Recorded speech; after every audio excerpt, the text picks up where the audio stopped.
Have you ever worked for someone who seemed way more into, like, impressing their boss than actually, like, leading the team? Oh, It's yeah, like yeah, they're more focused on climbing that ladder than doing any real work. for sure. So today, we're going to deep dive into this whole idea of the Chamcha leader. Okay. We'll be looking at this article by leadership expert Imad Lodi.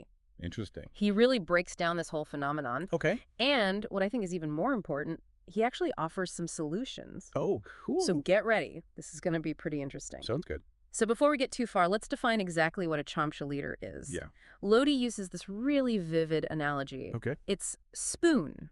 A spoon. Yeah, like a servant who's spoon-feeding their master. Oh, I see. So the term Chamcha actually comes from Hindi, Huh. and it translates to spoon, That's wild. which I think perfectly illustrates how sycophantic these leaders can be. Right. So picture this. Someone's Mhm. always flattering those in power. They blindly obey orders, and they put their personal gain above everything else. Wow.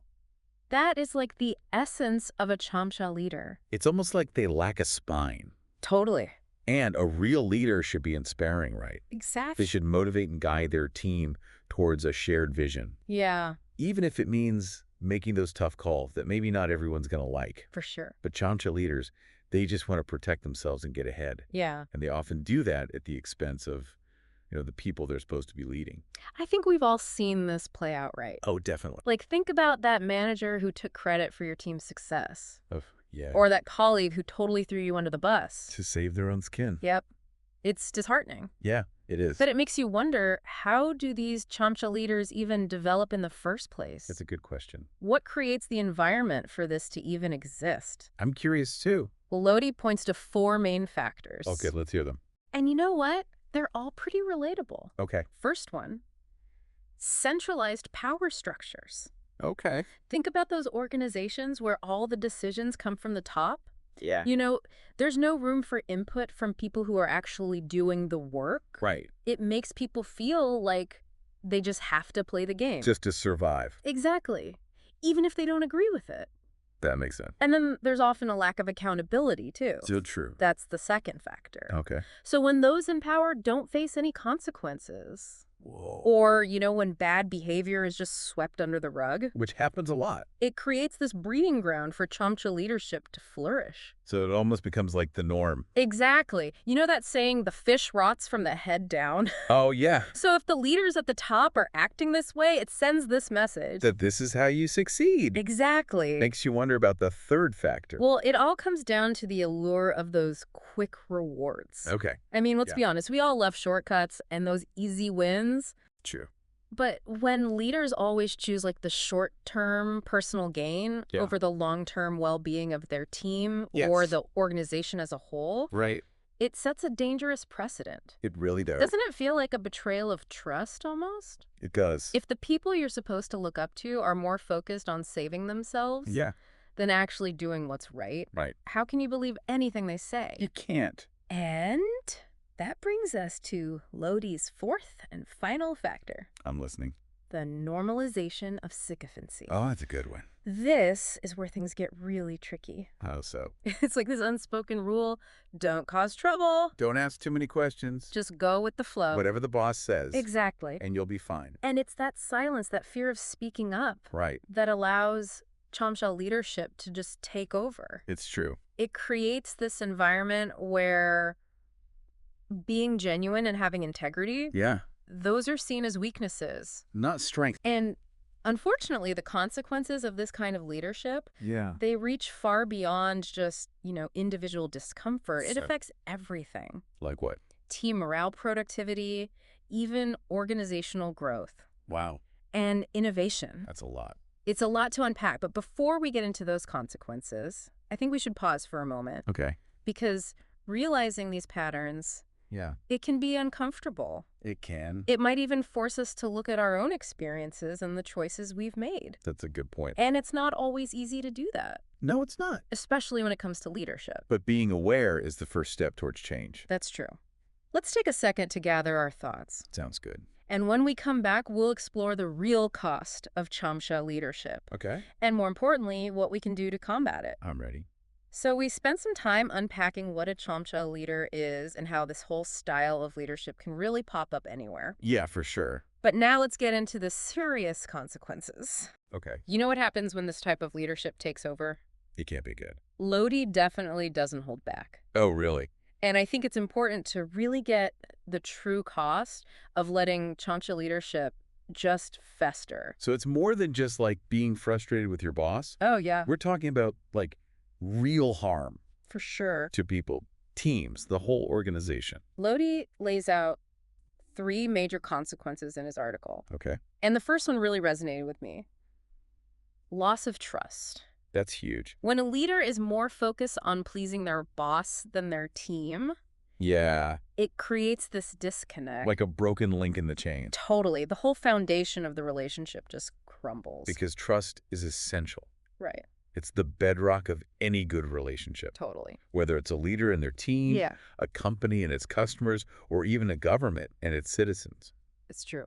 When that trust is broken, it's so hard to get it back. It's like when you find out someone's been lying to you, Ugh, the worst. you start to question everything. Yeah, like, was anything even real? Exactly. And that feeling, Yeah. it can be really damaging in the workplace. Absolutely. It just brings down morale. People are less productive, and people even start quitting.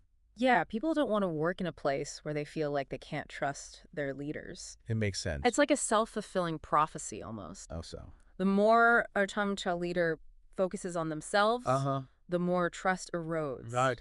And then they feel like they need to keep doing those same self-serving things. It's a vicious cycle. Totally. Which brings us to the second consequence Lodi talks about. What's that? Stagnation of progress. Oh, yeah, that's a big one. So think about what happens when a leader is more worried about making their boss happy Uh-huh. than actually making positive changes. It's like everything comes to a halt. Totally. Innovation dies, Yeah. creativity gets stifled, and the organization just stagnates. It's like that saying, the nail that sticks out gets hammered down. Oh, I like that. In a Chamcha culture, people are afraid to speak their minds. They don't want to rock the boat. They just play it safe, Exactly.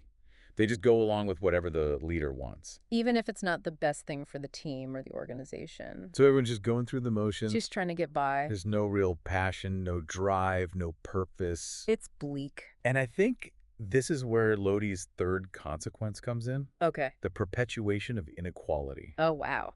This is where Chamcha leadership really impacts the system. So how does that work? When the people in power are only focused on keeping their own position Yeah, and rewarding those who just kiss up to them, right. it creates this system that only benefits a few people. And everyone else loses out, Exactly. It's like this closed loop. where the same people stay in power. And it's almost impossible for anyone who doesn't fit in to break through. So it limits opportunities for growth Sure. and reinforces those existing power structures. Which can have consequences that go way beyond just one organization. It affects society as a whole. Like that saying, power corrupts, and absolute power corrupts absolutely. I've heard that one. The more embedded Chamcha leadership becomes, the more it messes up our institutions and undermines fairness and equality. That's scary.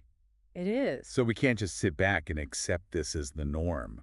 We You can't. need to confront it Right. and create a more just and equitable world. So how do we break free from this cycle of sycophancy? That's the question. How do we cultivate authentic and courageous leadership? Yeah, leadership that's driven by values. The good news is that Lodi offers some solutions. Oh, that's good. He doesn't just point out the problem. Right. He gives us a path forward. A roadmap. I think this is where things get really exciting. I agree. Let's dive into those solutions. Okay. I want to hear what Lodi proposes. Me too? And more importantly, how we can actually use these ideas in our own lives. Absolutely. Lodi's solutions focus on both individual actions Yeah. and systemic changes. That's Because we need to tackle this problem from all sides. makes sense. And he emphasizes that we all have a part to play in making things better. That's encouraging. It means that even if we're not in a leadership position, Yeah, we can still make a difference. I like that. We can all be part of the solution So it gives us power. and hope. But let's break down these solutions step by step. I That's- think you'll find them pretty insightful and you can actually put them into action. Let's hear them. So we've talked about what Chamcha leadership is, how it develops, and the serious consequences it can have. Yeah, it's not pretty. But now let's focus on solutions. The good stuff. Imad Lodi doesn't just point out the problem. Right. He gives us some concrete ways to actually counteract this kind of leadership. I like that. And what I appreciate is that his solutions aren't just like these vague ideas. Yeah. He provides a real framework for change, Okay. both for individuals and for systems. Interesting. Okay, so what's the first step in tackling this Chamcha leadership? Well, Lodi starts by talking about empowering teams and communities. Okay. It's about moving away from that top-down, my way or the highway kind of mentality. Yeah. You know, the one that breeds sycophancy. Right. Instead, it's about building a culture where everyone feels valued, heard, and empowered to share their ideas. So like a workplace where people aren't afraid to speak up, Exactly. even disagree with their boss. If they think there's a better way. Right.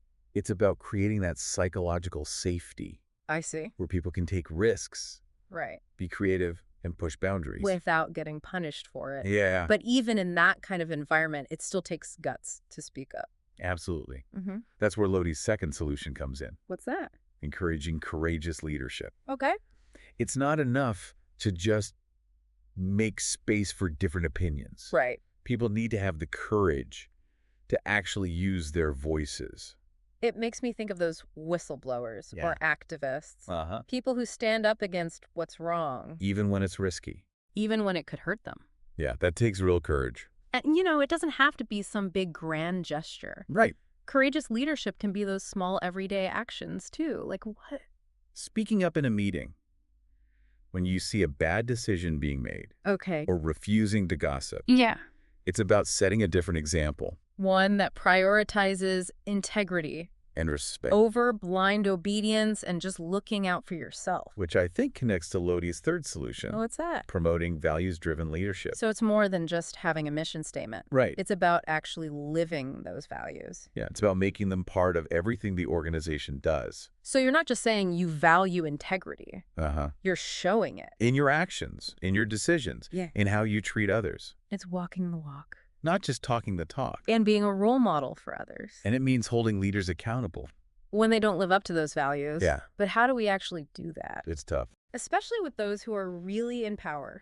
It can be intimidating. Especially if you're not in charge. That's where Lodi's fourth solution comes in.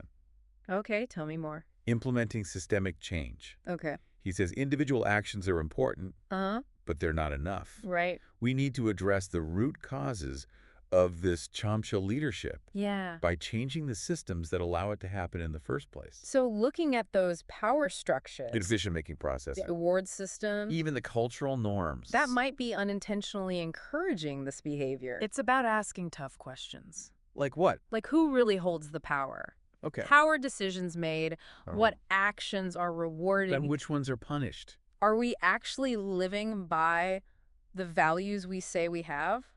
It's a big challenge. It is? But it's necessary. Because if you only focus on individual behavior and you don't address the system, you're just putting a Band-Aid on a bigger problem. It's like treating the symptom, not the disease. Exactly. And I think that's one of the most powerful messages from Lodi. Yeah. It's a call to action for all of us. No matter what our job title is. To be more aware. And intentional. About the kind of leadership we want to see. And to work towards creating it. So it's not just about calling out bad leadership. It's about supporting good leadership. Yeah. Those who are being authentic and courageous and leading with values. It's about being part of the solution. Not just complaining about the problem. And it starts with those small, everyday actions. What kind of things? Like speaking up when you see something wrong. Okay. Or supporting a colleague who's being treated unfairly. Yeah. Or choosing to work for an organization that shares your values. Those are all great examples. Every choice we make, every action we take, it all shapes the kind of leadership we'll see in the future. It's true. We're not just watching this happen. We're part of it. We're creating it. And that's a powerful reminder. We all have a role to play. So as you go about your day, think about how you can apply these ideas to your own life. Okay. Think about the leaders you admire. The qualities you respect. And the actions you can take. To create a more positive and impactful world of leadership. Because ultimately, the future of leadership isn't something that just happens to us. Right. It's something we create. That's a great way to put it. Thanks for joining us for this deep dive. It was my pleasure. Until next time, keep learning, keep asking questions, and keep striving to make a difference.